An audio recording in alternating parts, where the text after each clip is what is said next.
Vamos a abrir nuestra Biblia en el capítulo 18 del Evangelio según San Lucas. Capítulo 18, versículo primero, tenemos la parábola de la viuda y el juez injusto y vamos a leerla juntos.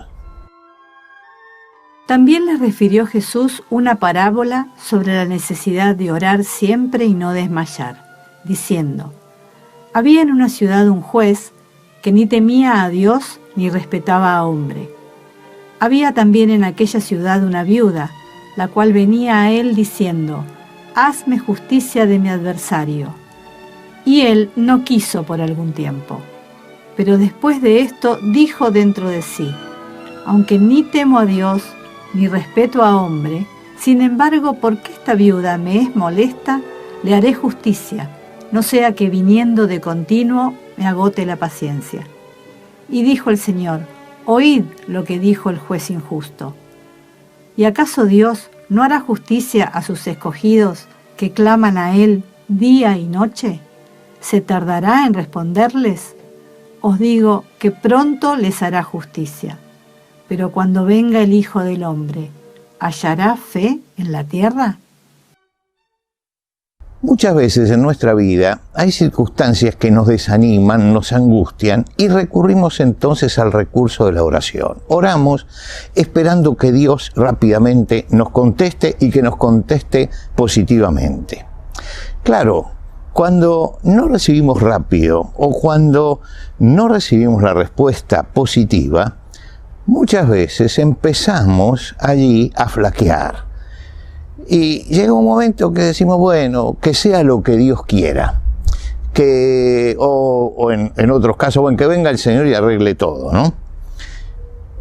Eso no es algo malo. Hay personajes de la Biblia que pasaron por ese momento. Muchas veces entra el desánimo porque somos humanos y porque estamos viviendo aquí todavía. Nosotros lo encontramos a Elías desanimado. En el capítulo 15 del profeta Jeremías lo encontramos también preguntándose muchas cosas y desanimado. Ahora, el Señor cuenta esta parábola con un propósito determinado. Dice, también les refirió una parábola, ¿para qué? Sobre la necesidad de orar siempre y no desmayar. ¿Qué es desmayar? Desmayar es perder las fuerzas, es perder el ánimo, sentirse derrotado. Y Jesús dice, escuchen esta parábola para no sentirse derrotados, ni desalentados, ni que se le caiga el ánimo. ¿Qué es lo que Jesús pretende con esta parábola? Llevarnos a un contraste. Es muy importante entender esto para entender la parábola. Cuando nosotros leemos la parábola nos encontramos con un juez injusto y con una mujer necesitada que le está pidiendo. Podemos sacar conclusiones equivocadas si no enfocamos bien desde el principio. Dios no es un juez injusto, Él es toda justicia. Y la oración no es una palanca para doblar el brazo de Dios por el cargoseo que podemos hacer con un determinado tema. El Señor está enseñando aquí una verdad espiritual por contraste, para que veamos la otra punta del asunto. Y plantea el tema de un juez. El juez tiene dos características salientes. Dice que no teme a Dios ni teme a los hombres.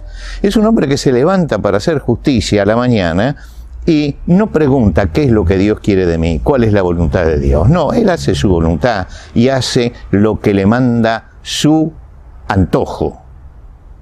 Tampoco le teme a los hombres. No piensa él qué es bueno para mi prójimo, qué van a decir si juzgo mal, qué esperan los hombres de mí, para qué estoy en este cargo. No, es un hombre centrado en sí mismo, individualista, egocéntrico, que busca únicamente su provecho y que su interés no es ni la justicia ni el derecho, sino el beneficio que puede sacar de todas esas cosas. Se le presenta a la viuda. La viuda es un ser absolutamente desamparado, protegido únicamente por la ley de Moisés. La ley mandaba proteger a las viudas. Decía ya en el libro de Éxodo, a ninguna viuda ni huérfano afligiréis. Y cuando llegamos a los Salmos, dice que Padre de huérfanos y defensor de viudas es Dios en su santa morada. Lo que quiere decir que Dios está preocupado por el débil, Dios está preocupado por esta viuda, que representa la viuda y el huérfano, justamente la parte más débil de la sociedad, porque viven en desamparo, porque en esa sociedad, si no había un hombre que sostuviera el hogar, la vida se transformaba en muy penosa. Ahora, no sabemos cuál es el tema que llevaba a la viuda allí, pero sabemos que la viuda iba para pedir justicia, para decir, en la ley de Moisés dice esto y yo no estoy recibiendo esto que dice la ley de Moisés. Y era el juez el que tenía que poner las cosas en su lugar, porque esa es la función del juez. Ahora, el juez habrá pensado, ¿para qué voy a hacerle justicia a esta viuda? Él no temía a Dios ni temía a los hombres.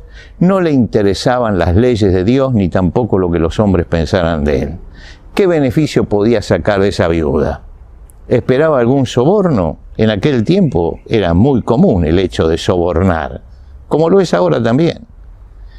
La viuda, sin embargo, insiste, importuna al juez, reclama que cumpla su función, le repite su necesidad hasta que por hartazgo el juez dice, para sacármela de encima le voy a hacer justicia. Ahora, la palabra con que Jesús culmina esto es muy importante para entender el sentido que tiene toda la parábola. Él dice, ¿y acaso Dios no hará justicia a sus escogidos que claman de día y de noche? ¿Tardará Él en responderles? Fíjense que Jesús está diciendo, fíjense que esto es un contraste, porque Dios no es el juez injusto de la parábola. Dios es el Dios de la justicia, se complace en la justicia, porque el Señor Dios justo, bienaventurados todos los que confían en Él, nos dice el Salmo. Damos gracias a Dios porque Dios es justo, porque sabemos que las cosas que Él hace pasan por un criterio determinado, que no es un Dios caprichoso, sino que es un Dios que actúa buscando el bien de la persona que le está pidiendo. Los que creían en Baal tenían un Dios caprichoso. Recuerden ustedes los profetas de Baal, todo lo que gritaban en tiempo de Elías para que Dios se conmoviera. Los griegos tenían dioses caprichosos. Ellos creían que ese capricho de Dios era lo que lo gobernaba. Nosotros no somos la viuda tampoco necesitada. Somos aquellos a quienes el Señor vino a rescatar y somos los escogidos de Dios, los hijos de Dios. Lo que quiere decir que ni Dios es el injusto, ni nosotros somos la viuda. Dios es el Dios de la justicia y nosotros tenemos el privilegio de ser llamados hijos de Dios. El apóstol Juan en su carta dice, mirad cuál amor nos ha dado el Padre, que seamos llamados hijos de Dios. Nosotros estamos esculpidos en las manos de Cristo. Lo dice Isaías, dice, ¿se olvidará la mujer de lo que dio a luz? Aunque ella se olvide, yo nunca me olvidaré de ti, porque en las manos lo tengo esculpido. ¿Qué son las cosas que tiene el Señor esculpida en la mano? Las heridas de la cruz, el sacrificio que hizo por nosotros. Y lo que nosotros tenemos que hacer en este momento es confiar. La pregunta final de Jesús es una pregunta aguda, penetrante. Dice, cuando venga el Hijo del Hombre, ¿hallará fe en la tierra? Seguramente va a encontrar iglesias, seguramente va a encontrar gente que cante, pero Jesús hace una pregunta profunda. ¿Habrá fe? ¿Habrá quien realmente confíe? Nosotros tenemos que ser esas personas que contesten positivamente eso. Ser aquellos que confían, aún en los momentos más difíciles, en que el Señor es un juez justo y Él va a hacer lo mejor para nosotros. Cuando estamos afligidos, recordemos, muchas son las aflicciones del justo, pero de todas ellas lo va a librar el Señor. Recordemos cuando nos sentimos hundidos, como quien se ha ha caído en el fondo del mar. Cuando pasen las aguas, yo estaré contigo. Y cuando los ríos, tengas que pasar los ríos no te anegarán. Estamos siendo atribulados, estamos pasando por momentos de prueba. El apóstol Pablo, que pasó muchas más pruebas que nosotros, dice, ¿por qué esta leve tribulación momentánea? produce en nosotros un cada vez más excelente y eterno peso de gloria. Clama a mí y yo te responderé. Clama a mí y yo te responderé. Dios tiene sus tiempos, respetemos los tiempos de Dios, pero no dejemos de creer en la bondad de Dios y en que Dios busca siempre lo mejor para nosotros.